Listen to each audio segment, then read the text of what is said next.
আসসালামু আলাইকুম রহমতুল্লাহি ওয়াবারাকাতু। সুপ্রিয় মুসলমান দিনী ভাই বোনেরা, আশা করি আল্লাহর রহমতে আপনারা সকলেই অনেক ভালো আছেন। আলহামদুলিল্লাহ, আমি অনেক ভালো আছি।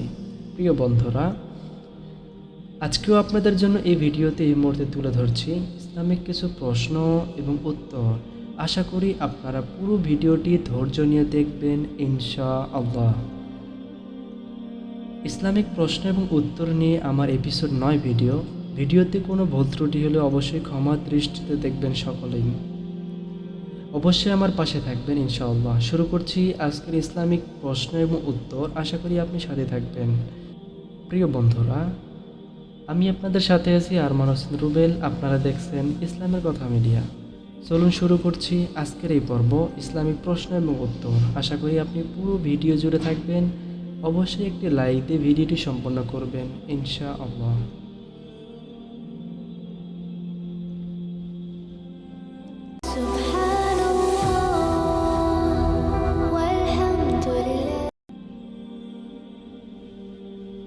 আলহামদুলিল্লাহ। প্রিয় বন্ধুরা, আজকের পর্বে থাকবে আল কোরআন নিয়ে প্রশ্ন এবং উত্তর 20টি, এপিসোড 9।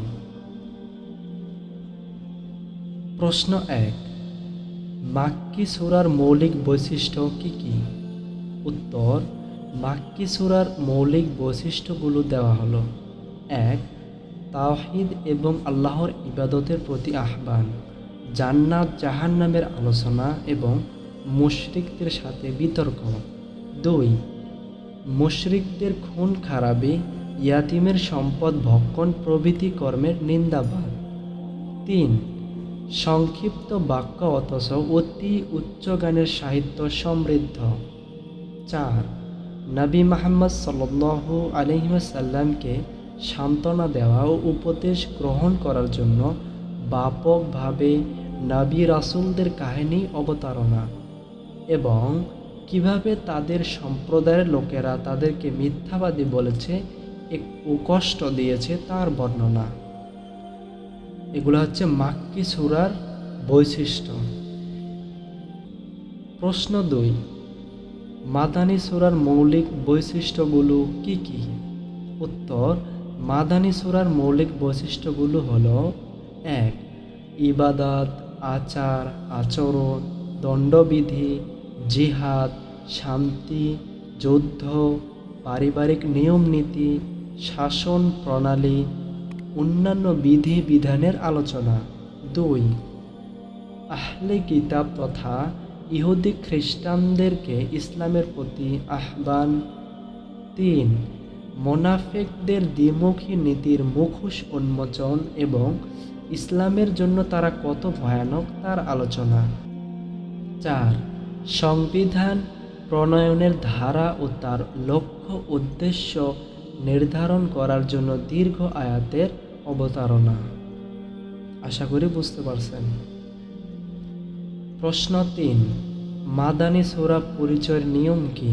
উত্তর, মাদানী সূরা পরিচয়ের নিয়ম হলো: 1, যে সকল সূরায় কোনো কিছু ফরজ করা হয়েছে বা দণ্ডবিধির আলোচনা করা হয়েছে। 2, যে সকল সূরায় মুনাফিকদের সম্পর্কে আলোচনা করা হয়েছে। 3, যে সকল সূরায় আহলে কিতাবদের সাথে বিতর্ক করা হয়েছে। 4, যে সকল সূরা ইয়া আইয়ুহাল্লাযীনা আমানু দ্বারা শুরু হয়েছে বা আরম্ভ হয়েছে। প্রশ্ন 4, মাক্কি সূরার সংখ্যা কতটি? উত্তর, 86টি। প্রশ্ন 5, মাদানী সূরার সংখ্যা কতটি? উত্তর, 28টি। প্রশ্ন 6, পবিত্র কোরআনের কোন সূরার প্রতিটি আয়াতে আল্লাহ শব্দ এসেছে বা আছে? উত্তর, সূরা মুজদালাহ, 58 নং সূরা। প্রশ্ন 7, পবিত্র কোরআনের কোন কোন সূরা আলহামদুলিল্লাহ দ্বারা শুরু হয়েছে? উত্তর, সূরা ফাতিহা, সূরা আনআম, সূরা কাহাব, সূরা সাবা ও সূরা ফাতির। সূরা নং যথাক্রমে 1, 6, 18, 34 ও 35। প্রশ্ন 8, পবিত্র কোরআনে 6 জন ব্যক্তির নাম উল্লেখ আছে যারা সকলেই নবীর পুত্র নবী ছিলেন, তাদের নাম কি কি? উত্তর, পবিত্র কোরআনে 6 জন ব্যক্তির নাম উল্লেখ আছে যারা সকলেই নবীর পুত্র নবী ছিলেন, তাদের নাম: 1, ইব্রাহিমের পুত্র ইসমাইল। 2, ইব্রাহিমের পুত্র ইসহাক। 3, ইসহাকের পুত্র ইয়াকুব। 4, ইয়াকুবের পুত্র ইউসুফ। 5, জাকারিয়া পুত্র ইয়াহইয়া ও 6, দাউদের পুত্র সুলাইমান আলাইহিমুসসালাম। আলহামদুলিল্লাহ, অসাধারণ একটি উত্তর জেনে গেলেন। কেমন লাগে আমার ভিডিও অবশ্যই কমেন্টের মাধ্যমে আপনি আপনার মতামত জানাবেন। ভিডিওর এই পর্যন্ত যারা আসছেন, ভিডিওটি ভালো লাগছে কিনা জানি না, তবে অবশ্যই ইসলাম প্রচারের লক্ষ্যে আপনি এই ভিডিওটি লাইক করুন, কমেন্ট করুন, আপনার অনুমতি জানান এবং এই ভিডিওটি শেয়ার করে দিবেন ইসলাম প্রচারের লক্ষ্যে ইনশাআল্লাহ। প্রশ্ন 9, পবিত্র কোরআনে জাহান্নামের 6টি নাম উল্লেখ হয়েছে, উহা কি কি?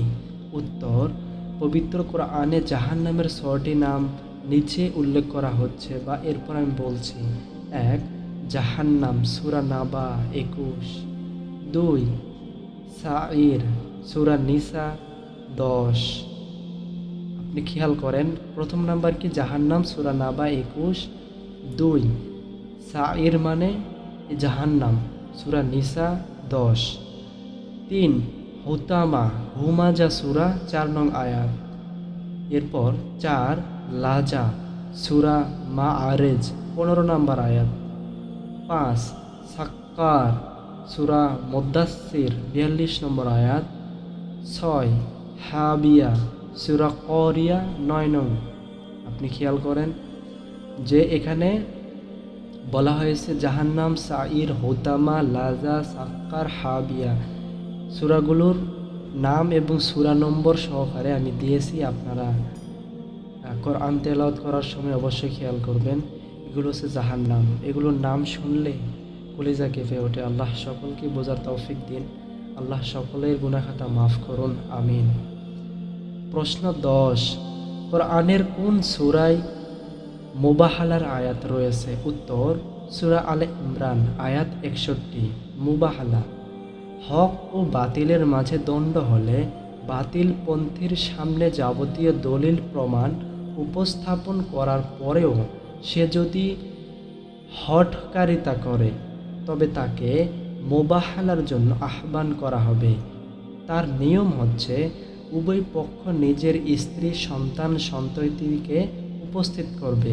অতঃপর প্রত্যেক পক্ষ বলবে, আমরা যদি বাতিল পন্থা উপর প্রতিষ্ঠিত থাকি তবে মিথ্যাবাদীদের উপর আল্লাহ লানত, অভিশাপ। এটাকেই বলে মুবাহালা।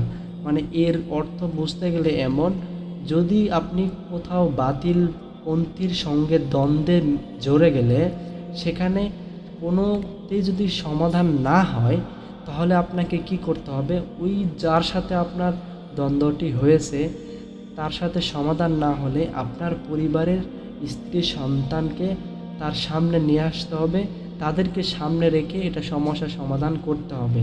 এটা তো উনি সত্য কিনা মিথ্যা পরিবারকে সামনে রেখে তো আর মিথ্যা বলতে পারবে না। যদিও সে মিথ্যা কথা বলে, আল্লাহ তাআলা বলেছেন যে মিথ্যাবাদীদের উপর লানত করেছেন, ওই জায়গায় মিথ্যা বলা সম্ভব না। যদি সে মিথ্যা বলে ফেলে পরিবারকে সামনে নিয়েও, তাহলে মুবাহালার মধ্যে চলে যায়, আল্লাহ তাকে লানত করেছেন। সো আমাদের শিক্ষণীয় বিষয় এটাই, যদি আমরা এভাবে বাকবিতণ্ডায় জড়ে যাই তাহলে আমাদের সন্তানাদি, স্ত্রী হোক, পরিবারের সদস্যজনকে এনে সমস্যা সমাধান করা, যাতে তাকে বিশ্বাস দেওয়া যায়। আর অপর দিকে যিনি আছেন উনি যদি সন্তান সন্ততিকে দেখে যদি বিশ্বাস না করেন, সেটা ওনার জন্য ওই যে আল্লাহ লানত করবেন, এবং এটাকে মুবাহালা বলে। ইনশাআল্লাহ আশা করি বুঝতে পারছেন। প্রশ্ন 11, পবিত্র কোরআনের কোন সূরার কোন আয়াতে ব্যভিচারের দণ্ডবিধির আলোচনা আছে? উত্তর, সূরা নূর আয়াত নং 2। প্রশ্ন 12, পবিত্র কোরআনের কোন সূরার কত নং আয়াতে ওযুর ফরজসমূহ উল্লেখ করা হয়েছে? উত্তর, সূরা মায়েদা আয়াত নং 6। প্রশ্ন 13, পবিত্র কোরআনের কোন সূরার কোন আয়াতে চুরির দণ্ডবিধি উল্লেখ হয়েছে? উত্তর সূরা মায়েদা আয়াত নং 38। প্রশ্ন 14, পবিত্র কোরআনের কোন সূরার কোন আয়াতে মিথ্যা অপবাদের শাস্তির বিধান উল্লেখ হয়েছে? উত্তর সূরা নূর আয়াত নং 4। প্রশ্ন 15, পবিত্র কোরআনের কোন সূরার কোন আয়াতে মুমিন নারী পুরুষকে দৃষ্টি অবনত রেখে চলাফেরা করতে বলা হয়েছে? উত্তর সূরা নূর আয়াত নং 23 ও 31। প্রশ্ন 16, পবিত্র কোরআনের কোন সূরার কোন আয়াতে মিরাস উত্তরাধিকার সম্পদ বন্টন সম্পর্কে আলোচনা করা হয়েছে? উত্তর সূরা নিসা আয়াত নং 11, 12 ও 176। প্রশ্ন 17, পবিত্র কোরআনের কোন সূরার কোন আয়াতে বিবাহ হারাম এমন নারীদের পরিচয় দেওয়া হয়েছে? উত্তর সূরা নিসা আয়াত নং 23, 24। মানে এই সূরার আয়াতে আল্লাহ পাক বলেছেন কোন নারীদের বিবাহ হারাম করেছেন, সেই নারীদের পরিচয় দিয়েছেন সূরা নিসা আয়াত 23 ও 24 নং আয়াতে। বাংলা অর্থ পড়ে নেবেন ইনশাআল্লাহ। প্রশ্ন 18, পবিত্র কোরআনের কোন সূরার কোন আয়াতে যাকাত বন্টনের খাত সমূহ আলোচনা করা হয়েছে? উত্তর সূরা তাওবা আয়াত নং 60। প্রশ্ন 19, পবিত্র কোরআনের কোন সূরার কোন আয়াতে সিয়াম সম্পর্কিত বিধিবিধান উল্লেখ হয়েছে? উত্তর সূরা বাকারা আয়াত নং 183 থেকে 187। আলহামদুলিল্লাহ। প্রশ্ন 20, পবিত্র কোরআনের কোন সূরার কোন আয়াতে বাহনে আরোহণের দোয়া উল্লেখ করা হয়েছে? উত্তর সূরা জুখরুফ আয়াত নং 13। প্রিয় বন্ধুরা, আমি যেই এই রেফারেন্সগুলো দিলাম আল কোরআন সম্পর্কিত, সো এই রেফারেন্সগুলো সঠিক কিনা আপনি আল কোরআন সরাসরি খুলে দেখতে পারেন ইনশাআল্লাহ। যদিও এখানে আয়াতের ভুল হইতে পারে, কারণ কোরআন শরীফের আয়াতের এখানে আমি যা নিয়ে এসেছি তথ্যটা সঠিক। তারপর আপনি যদি পারেন মানে আপনি দেখবেন ইনশাআল্লাহ। এইভাবে ঈমান বাড়তে হবে আশা করি। ঠিক আছে, আপনি যে প্রশ্নের উত্তরগুলো জানলেন আসলে সঠিক কিনা এটা জানার জন্য আপনাকে অবশ্যই পরীক্ষা করা উচিত। সো এভাবে আমাদের শিক্ষা হবে, আমাদের জ্ঞান বৃদ্ধি হবে। মনে থাকবে আপনাদের বাচ্চাদের এসব প্রশ্ন করবেন এবং শিখাবেন একটা একটা করে ইনশাআল্লাহ। আল্লাহ সকলকে কবুল করুন, আমিন। আলহামদুলিল্লাহ সোম আলহামদুলিল্লাহ। আপনাকে অসংখ্য ধন্যবাদ। পুরো ভিডিও জুড়ে ছিলেন, এ পর্যন্ত আসছেন। আপনার কাছে ভিডিওটি ভালো লেগে থাকলে অবশ্যই আপনি আপনার মতামত কমেন্টের মাধ্যমে জানাবেন ইনশাআল্লাহ।